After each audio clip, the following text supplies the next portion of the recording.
Hi, I'm Phyllis from iSew in the doll corner, and I'm still working on my quilt blocks for my sampler quilt, and I'm showing you each one as I make it. I have made, this is one we're going to be working on today. I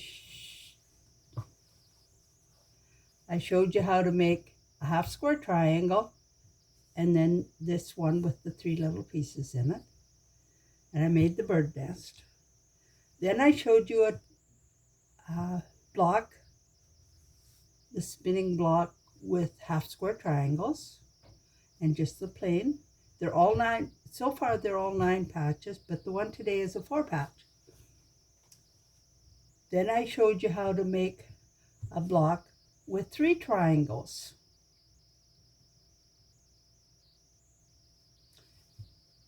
And then I showed you this one with an hourglass, which has 4 triangles in it.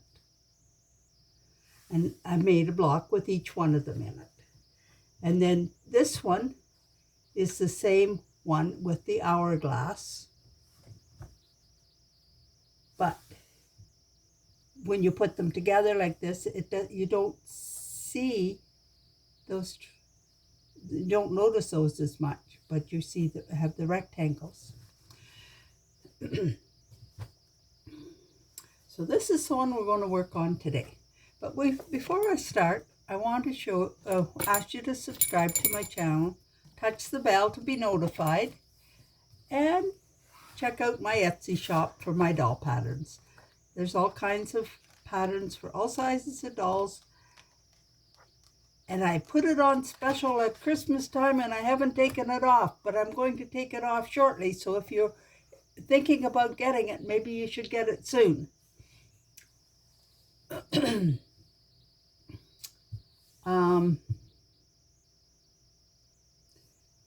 it's quite reasonably priced, really. So I'm going to show you how to make the flying geese block today. And it's easy to do. Now I'm making my blocks 9 inches. But, so this, you can make them any size. This is 4.5 by 3. My squares are 3 inches square. I place my square on here like this. I mark my seam, and I just sew slightly past it on this side. And then I check to make sure it is covering my corner properly. And I think this is just a wee,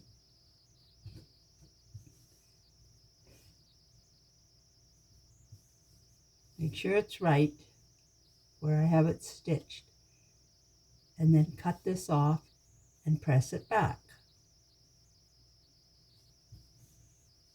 And then I take another piece after I have this pressed back, and I line this one up, and I make sure I have it cut off too at that time.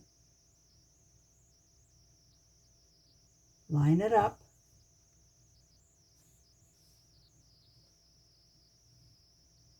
sew down here, just a little past that seam line, just a hair past the seam, the pencil mark,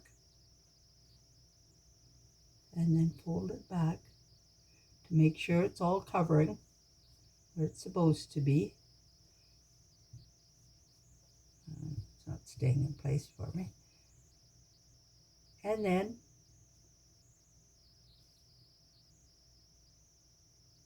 trim this off and press it. And you should have a block that looks like this.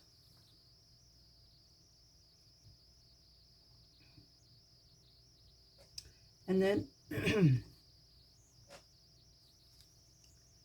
then with this I have another piece of hair. Now this is 4.5 by 3. Sewed them together, pressed it open, and that makes my first block. Or there, we'll put it there. Then I have taken and made 4 more. And you see they're forming this spinning.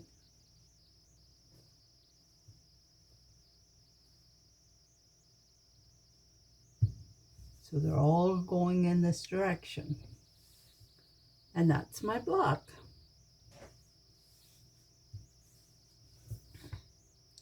So it's easy to do if you break them down little pieces by little piece. I won't be able, I like to put the same fabric in another block somewhere in the quilt. But with this one, I won't be able to because I only had that much fabric to do it. Now there are other ways of making flying geese. This way, it's wasteful if you're having to do very many blocks. But my fabric was, you need wider fabric. My fabric was only about 3.5 inches, and I needed at least 3. So I didn't think when I had that much fabric, a little bit of waste from it was going to hurt too much. So, but if I was making a whole new quilt, I would probably make out of good, new fabric and everything. I would make sure I had a different way of making them. And there's another way where there's no waste. And with that said, I thank you for watching and bye now.